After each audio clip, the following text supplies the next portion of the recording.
world is obviously in a challenging place in history. There are fewer and fewer resources and increasingly greater demand for them. Not everyone gets to live in the Pacific Northwest. There's such a bounty on Vancouver Island. I mean, there's so many different amazing foods here. It's amazing getting to walk into those warehouses and to know the people behind products that we're actually using. There's a lot of variables, a lot of things can go wrong. It's just kind of a passion for beer. We love beer. They just breed them down real small, like you can see the other seeds there, right? It's not an easy job to be a farmer, and they don't have to do it, but it's extremely important that they do. They don't get enough credit. Last year with the heat dome, we lost thousands of pounds. The berries literally cooked on the bushes. The response has been amazing because the beers taste like what the products going into them actually are.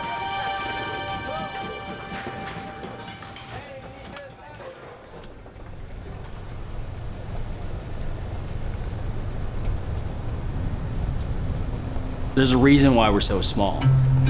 A lot of the environmental impact from our industry happens in the transportation and storage when you're wholesaling beer. So for us to have that direct-to-consumer model where we keep it super small and keep it super local also allows us to kind of keep our footprint in check. Field 5 is a local malting producer. They're growing different types of barley as well as wheat, and they're malting it all on site. Nice to see you again. Yeah, welcome. There's not many breweries that can say that they are using barley that's grown within 25 minutes of their brewery. Yeah, like when we started this whole process, we were not really sure how everyone was going to support us, but I think it's been really good. Like, we really appreciate working with you guys and supporting local, and everything just stays in our community, right? We just got so lucky that they opened their operation up so close to us. We did not foresee that when we opened the brewery, and always sort of saw that as one sort of miss as far as the environmental impact was concerned, to be able to source grains that are grown really close to us. It is one thing to be just local, but we want to be local and the highest possible quality, right? They've invested a ton of money into their new facility where they're fully processing all of the grain on site and then malting it to perfection. Yeah, we started growing probably around 2010. I was more just driven to do something different. We've only really just starting to scratch the surface now. We got all kinds of new, exciting things that are going to be coming out this fall for winter. So things that we look to take advantage of with our small batch size. We're excited to see what you guys are coming up with. Thank you, Kyle. yeah, thank you, buddy. Yeah, we'll see you soon. Yeah, looking forward to it. All right.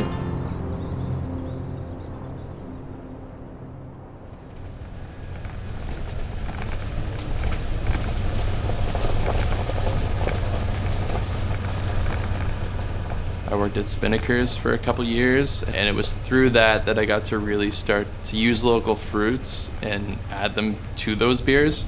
Man, it was crazy how much the expression of the fruit actually came through so much better than what you would get if you were using fruit extracts. I think that was kind of the moment where I was like, holy shit, like this is how we do it. Pamela from Silver Rill Berry Farm produces beautiful currants. Her berries are the shit.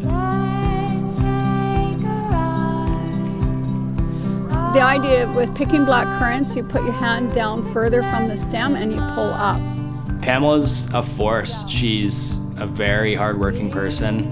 You can certainly see that every time we visit her farm. There's rows and rows of different ancient varieties of currants. Some people think of currants that they're so tart that you can't eat them fresh like this. But if they're picked when they've got lots of sugar in them, you certainly can. Well, we've probably eaten 100 of them here. They're definitely not too tart. When you look after these plants to your best ability, you reap the benefits. I love looking after them. I'm a nurturer. That's why I love farming. I like how the currants work with the spicy, peppery, fruity notes of the Saison. You get the store-bought stuff and it's just not quite the same. You just get so much more depth and flavor in the products that we're actually able to go and hand harvest and then put into these beers. And you come and see his favorite farm girl. Well, these black currants are incredible. It definitely makes our lives a lot better knowing that the things we're using are grown in the local area and supporting jobs and keeping the growing economy happy and healthy. Well, it's also keeping our dollars in the community, and we're not supporting large corporations that don't care about our community or the people in it. Pretty amazing that Pam was growing all this stuff herself, all these different varieties, and a lot of work. Yeah, it's been 40 years now. She's been doing this all herself for the most part for that long. Now she's got her kids out here helping her with it, so yeah, that woman works harder than I think most people ever work in their life.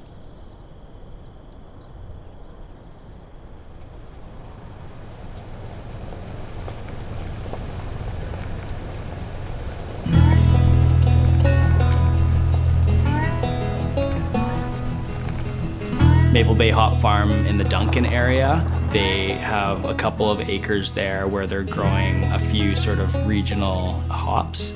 Jordan from Maple Bay Hop Farm, he works super hard to make those things happen every year. We've actually turned some of those hops into an award-winning beer that was actually made with all local ingredients.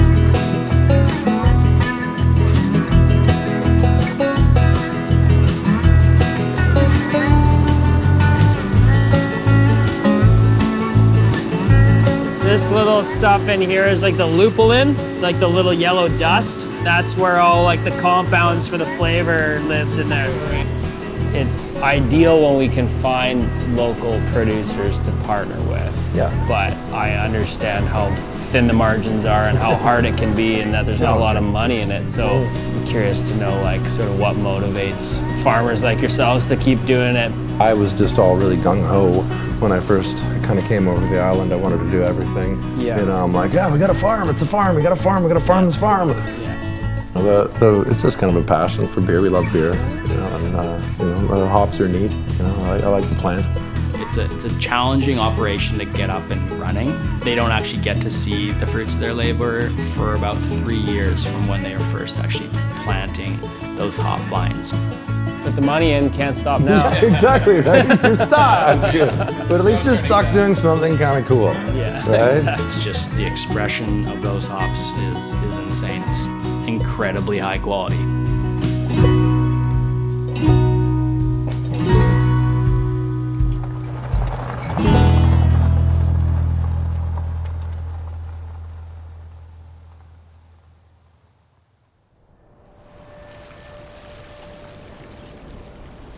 The name Whistle Buoy comes from the dive spot out in Bamfield. So Whistle Buoy is actually a beacon that sits out in the water and it emanates a noise. We all went on a couple trips out there, spearfishing and freediving. We had never been there. We didn't fully know where we were going other than having the charts on the boat. It was a foggy day, so you could hear the Whistle Buoy going in the distance, and as we kind of came up to it, the only way we were actually able to find it was the sound. So we hopped in and the fog actually burnt off and turned into like one of the best days I think we've ever had spearfishing.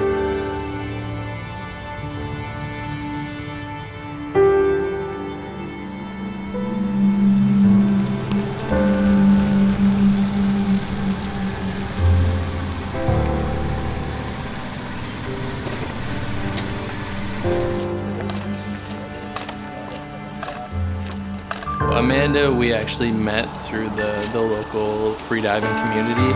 She goes out and hand harvests kelp and then dries it in her garage on her property and then actually drives it down to the brewery once it's ready to go.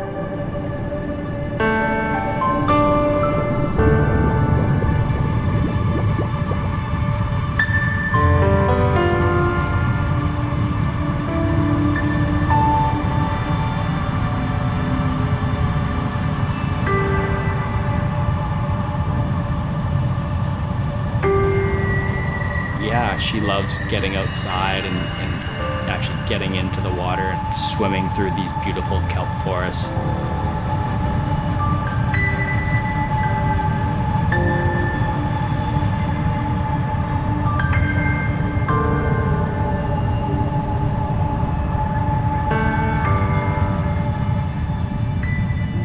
A lot of people refer to her kind of like as a mermaid because she's like always in the water.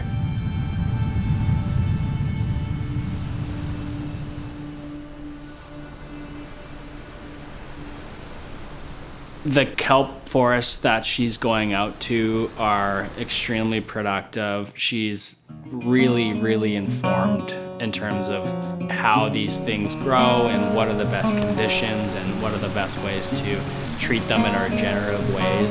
The first thing I'm looking for is quality. I'm also looking for younger bull kelps that aren't reproducing as much. I had no idea moving here that I was moving to literally the place on earth with the most seaweed diversity and huge, healthy bull kelp forests.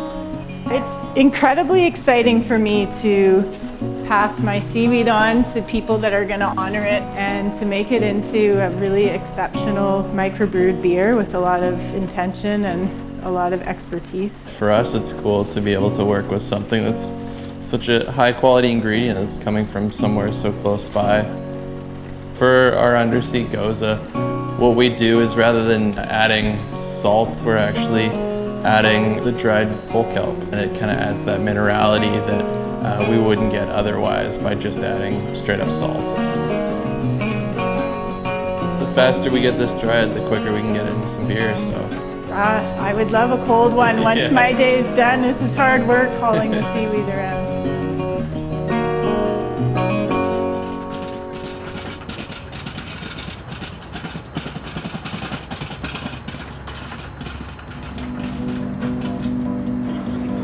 Matt's really committed to the quality of the end product. So I think that's a really important reason why we've had some success to date is sort of being really committed to making sure that we're always putting out the absolute best version of the beer that we possibly can. And when we're not putting out the best quality beer, it really pisses them off. What I love about this job is that at the end of the day, all of our hard work turns into a glass of beer.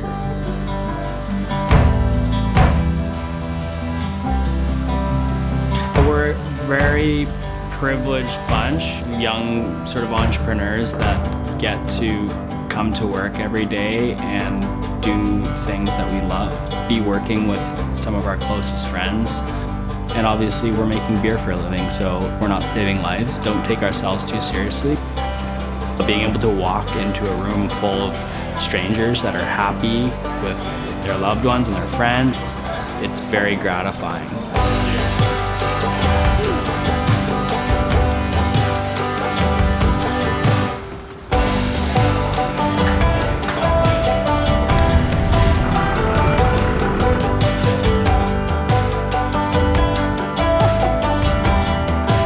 To get to come out to the fields and help showcase what's going on around us was always sort of the intention behind a lot of it.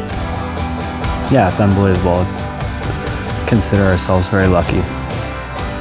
Oh man, I could really use a beer. Yeah? Yeah. I go for a beer. All right, let's go.